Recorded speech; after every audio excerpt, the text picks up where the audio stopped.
Alright, this motor is for a 2007 Audi Q7. Just purchased this to replace the motor that blew up in my car. Got it from All West Coast Auto Wrecking up in Washington. And a couple things I noticed first off the bat. Combi valve's broken off.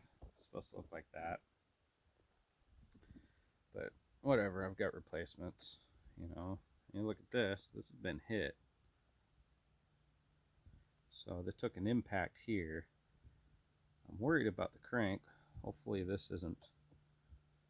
isn't twisted or anything. Looks like somebody was in there working on it. I haven't really done anything to it yet.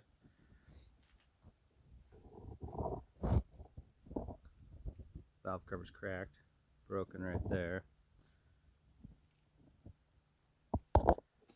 So I started pulling coil packs off of it. Got that stuff off the motor. Pulled the coil packs out. This is out of cylinder 8.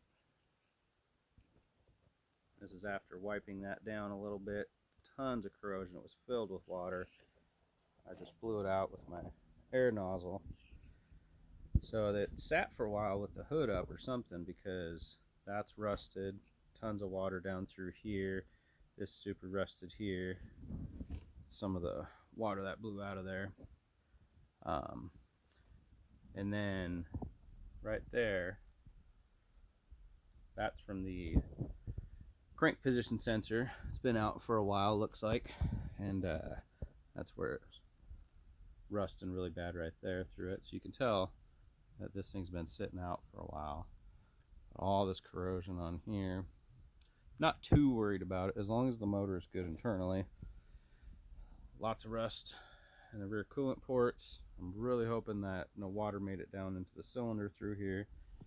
I wouldn't know just yet because it probably drained the oil and water would have came out first. So we'll see.